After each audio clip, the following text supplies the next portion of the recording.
түріктер істейді. Ал бұны неге айтып отырмын? Себебі Еуро одаққа кірсе, бүкіл Еуропаның асқана бизнесі, дәм бизнес, тамақ бизнесі түріктердің қолына өтеді. Бүкіл Еуропаның құрылысы, жол салуы, туннел қазу, көпір салуы түріктің қолына өтеді. Еуро одаққа кірсе, бүкіл Еуропаның ресторанный бизнесі, қонақ үй бизнесі түріктің қолына өтеді. Еуро одаққа кірсе, бүкіл Еуропаға керекті пластик трубадан есік, терезе, ең соңында киім кешек, бенет, қысқасы сол түріктің қолына. Еуро одаққа кірсе, бүкіл Еуропаның шашын түріктің шаштары азалады.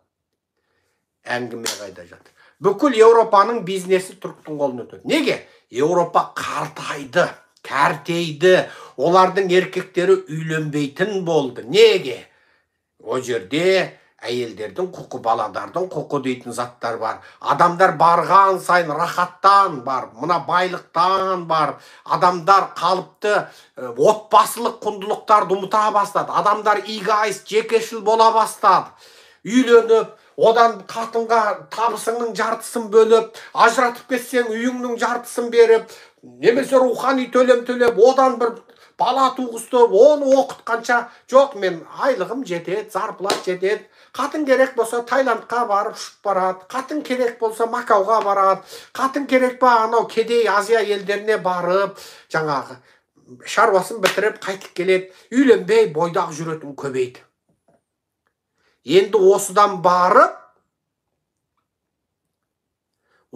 барып әңгіме туады. Не әңгіме? Әйел адамның табиғаты мың жерінен еуропалық болса да, мың жерінен осы замандық әйел болса да, мың жерінен ол романтиканы жақсы көретін әйел болса да, Құдайдың әйел затына берген табиғаты отбасы құру және балалы болу.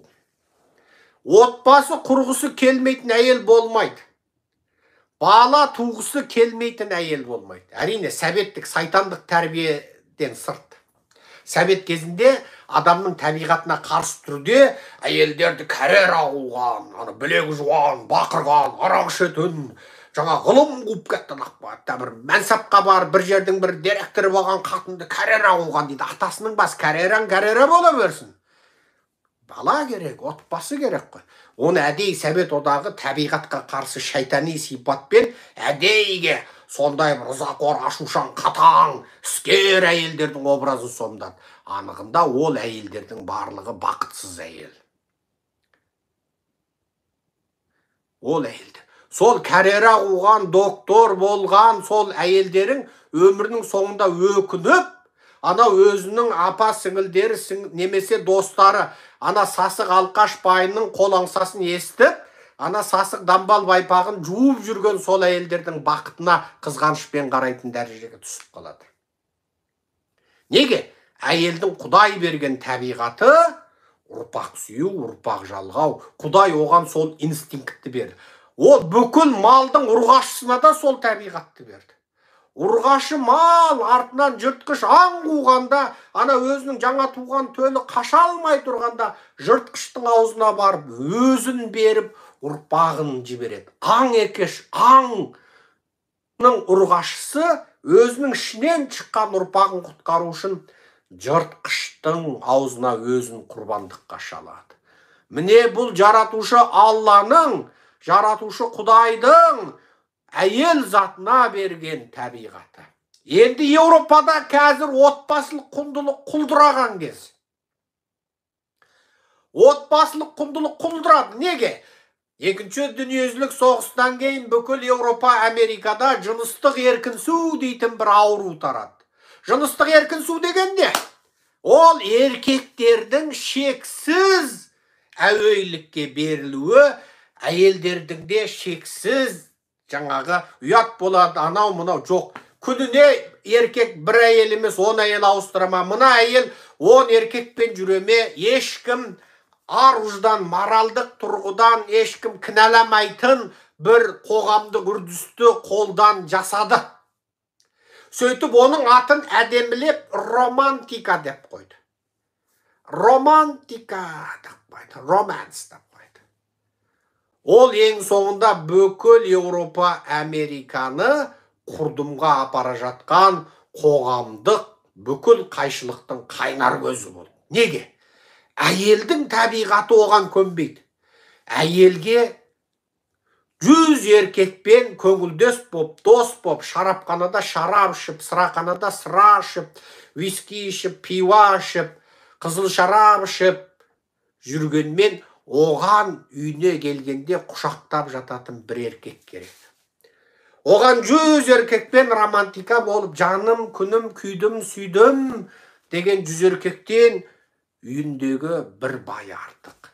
Оған 100 еркекпен болған тәтті елестен үйіндегі өз іңгәлаған сәбидің үні артық. Міне әңгіме қайда жатыр. Әңгіме қайда. Бұл әйелдің табиғаты. Ал енді еркектер әсіре өзімшілдікке бет бұрғаннан кейін, мысалы, үй алады, көлік алады, жұмыс жасайды, компания құрады, тірлік істейді. Әсіре өзімшіл болғанда қайтеді? Ол жауапкершіліктен қашқақтай бастайды. Неге? Оған әйел қол жетімді. Отбасы деген әуре, басыңда ортады, анау мынау. Жоқ, оған қол жетімді. Бар шарапханаға бара қалса толып тұр. Былай бара қалса толып тұр. Баяғыда еркектен жауапкершілік сұрамайды. Олардың да санасына кинолар арқылы, үгіт насихат арқылы, ой, ол еркіндік, ол сенің денең, сен оны қалай қаласаң беріп қой болды. Сен адамсың, сен анау ұят болады деген бәрі бекер, мынау ұят болады деген бекер. Сен өзің қалап тұрсың сен. Міне. Ал бұл еркектерге шексіз әуейлікті бергенмен, бара-бара еркектер жауапкершіліктен қашатын, ұрпақ өсіргісі келмейтін, отбасы құрғысы келмейтін, керек кезінде шаруасын шешіп, жалғыз өзі қу тізесін құшақтап өтетін еркек көбейді. Енді осыдан барып Еуропа жан саны жағынан теріс өсімге кете бастады. Жау шаппай, оқ атылмай, ауру тарап миллиондап қырылмай, салаң-салаң еткен бойдақ еркектер, салаң-салаң еткен бойдақ әйелдер. Жасы 35-тен, 45-тен өткеннен кейін әйелдің базары тарай бастайды, ажары қайта бастайды. Енді ол көзінің айналасын әжім басқан, тамағы қатпар-қатпар болып әжім басқан. Баяғыдай жас күніндегідей қылықты болып энергиясы тасып тұрмаған, шаршаған, 100 еркекпен романтика болып, бірақ ішінен бір еркектен мен сені сүйем деп, бір тізерлеп тұрып қолына жүзік сала алмаған, сен маған ұрпақ туып берші, мен сенен баламды жалғастырғым келеді дейтін бір еркек таппаған әйел қу тізесін құшақтап, енді 40-тан өтіп бара жатқан кезде барып, өзінің ақмақ болғанын, алданғанын біледі. Неге? Оның табиғаты Құдай жаратқан болмысы жаңағы ойнап күлуге жаралмағанын сонда барып біледі. Енді осындай кезде мұсылмандық табиғаттағы отбасы құратын, кіндігінен болған ұрпағына өзінің дінін, тілін, дәстүрін үйретуді міндет қып сезінетін азиялық менталитеттегі түріктер Еуропаға 80 жылдардан кейін бара бастайды. Енді қайтеді? Жаңағы бәленің бәрін көріп қойған, әр шөптің дәмін татып қойған, ананы да шайқап, мынаны да шайқап, бәрін разы қылып қойған.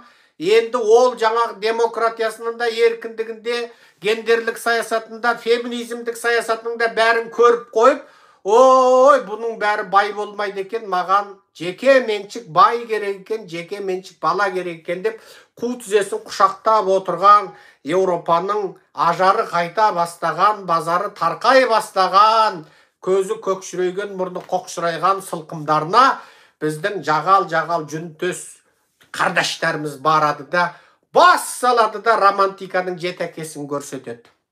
Бас салады да махаббаттың қандай екендігін танытып жібереді.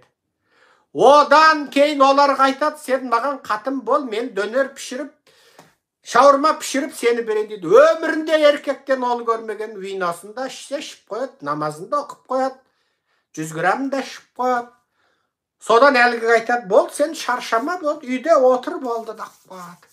Өзі маркетке де өзі барады, ақшаға да өзі барады, үйіне келіп дөнерінде өзі пішіреді, шаурмасында береді. Ана еуропалық қатынның күткені сол.